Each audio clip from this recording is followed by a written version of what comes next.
Hetal college campus में बैठी थी। जब उसके क्लास पूरे हुए तो वह अपनी सहेली के साथ बातें कर रही थी। उसे रास्ते से जाते समय गायत्री दिखी। गायत्री को आवाज दी, गायत्री इधर आओ। हेतल की आवाज सुनते ही गायत्री हेतल के पास गई। दोनों बातें करने लगी। बातचीत के दौरान अचानक हेतल को याद आया कि उसने सुना है कि सुमन ने आत्महत्या कर ली है। इस बारे में गायत्री से जानना चाहा। सुमन, हेतल और गायत्री दोनों की यह बचपन की सहेली थी। गायत्री और सुमन दोनों एक दूसरे की पड़ोसी थी। हेतल दूसरे गांव में रहती थी। भले ही सुमन की 3 बार शादी की गई, लेकिन उसने आत्महत्या क्यों की? ऐसा सवाल हेतल के मन में आया। दरअसल वह अपनी प्यारी सहेली की आत्महत्या से बेहद दुखी थी। सुमन 9वीं कक्षा में थी तभी उसकी पहली शादी हुई थी। सुमन देखने में बहुत सुंदर थी। वह होशियार, शालीन और भविष्य के सपनों में रंगने वाली लड़की थी। उसने अपने जीवन में कई सपनों को चित्रित किया था, पर घर के लोगों ने उसकी जबरदस्ती से शादी करवा दी। हेतल के पास इतने सारे सवाल थे कि वह नहीं जानती थी कि गायत्री से कैसे पूछूं, लेकिन हर बात की सच्चाई जानना चाहती थी। और आखिर में गायत्री से पूछा कि सुमन ने आत्महत्या क्यों की। एक क्षण के लिए गायत्री चुप हो गई। जल्दी से उसके मुंह से शब्द नहीं निकल रहे थे। उसने गहरी सांस ली और बोलना शुरू किया।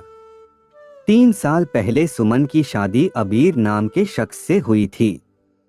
वास्तव में उसकी बहुत अच्छी गृहस्थी चल रही थी। दोनों एक दूसरे से प्यार करने लगे थे। जब भी यह दोनों साथ में बाहर जाते तो सभी कपल इनसे जलते थे। अबीर और उसके परिवार के सभी सदस्य अच्छे स्वभाव के थे। जैसा उसने सपनों में जोड़ीदार सोचा था, वैसा ही उसे अपना पार्टनर मिला था। उसके घर की स्थिति मध्यम थी। अबीर का एक छोटा सा होटल था। उसमें से उसके सारे खर्चे बांट देने के बाद कुछ पैसे बच जाते थे। घर की हालत बहुत साफ सुथरी थी। एक दिन वह होटल से घर बाइक पर आ रहा था। एक बड़ी कार से उसका बहुत बड़ा एक्सीडेंट हो गया और इसमें उसे काफी चोटें आई। हादसे के बाद उसे अस्पताल ले जाया गया, लेकिन सिर में गंभीर चोट लगने के कारण इलाज के दौरान उसकी मौत हो गई। सुमन को बहुत दुख हुआ, लेकिन उसके ससुराल वालों को गलतफहमी थी कि अबीर की दुर्घटना सुमन की वजह से हुई, वह अपशकुनी है, ऐसा उनको लगता था। उनमें से कोई भी उसे समझ नहीं पाया। अबीर के जाने के बाद कुछ दिनों के भीतर ही सुमन को घर से निकाल दिया गया। उसे घर से बाहर निकालने के बाद वह मायके गई और कुछ दिन मायके में ही रही। लेकिन आसपास पड़ोसियों में चर्चा हो गई तो उसके माता पिता फिर से उसके लिए रिश्ता ढूंढने लग गए।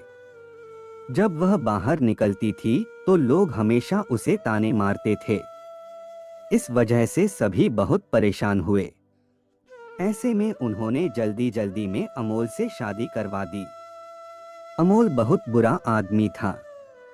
दारू पीता था, कुछ काम धंधा नहीं करता, चोरी करता, मारपीट करता, उसका रोजाना यही काम था। इस सब से सुमन को बहुत दुख होता था, पर वह कुछ नहीं कर सकती थी। एक बार एक रात को वह देर से घर आया और जल्दी जल्दी में घर में कुछ ढूंढने लगा। सुमन ने उसे पूछा पर उसने कुछ भी नहीं बोला। उसे जो चीज चाहिए थी वह उसे मिली नहीं, इस वजह से वह वहां से बाहर चला गया।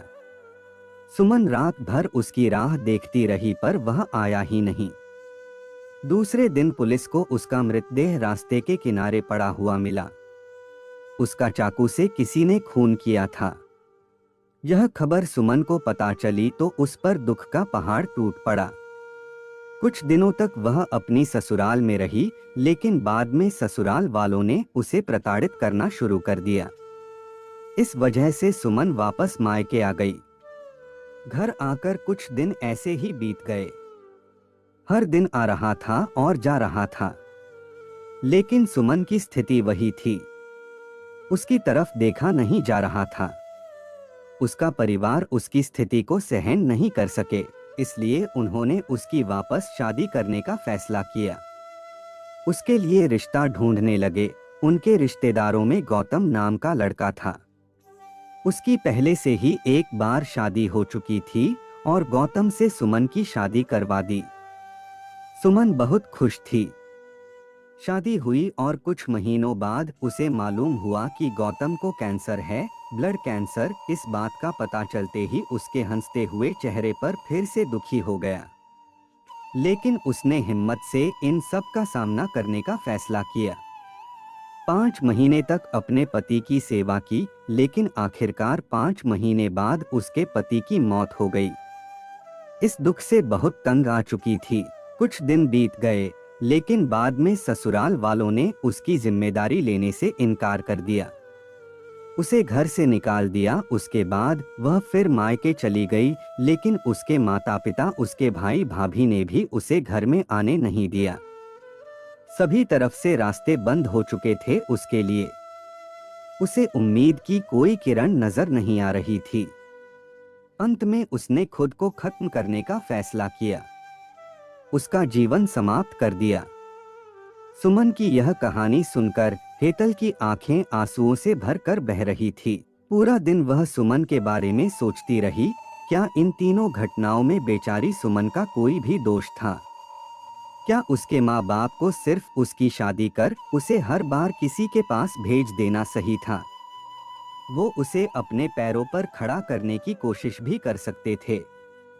सच कहो तो हेतल की जान उसकी बदनसीबी ने नहीं, उसके परिवार की, उसके आसपास के लोगों को छोटी सोचने ली है। वो बेचारी मनहूस नहीं, बदनसीब थी, क्योंकि उसके आसपास ऐसी सोच रखने वाले लोग थे। आपका समय निकलकर हमारे साथ था, इसके लिए आपका धन्यवाद। अगली बार फिर से मिलते हैं नए और रोचक वीडियो के साथ। चैनल को सब्सक्राइब करना न भूलें। धन्यवाद और शुभकामनाएं।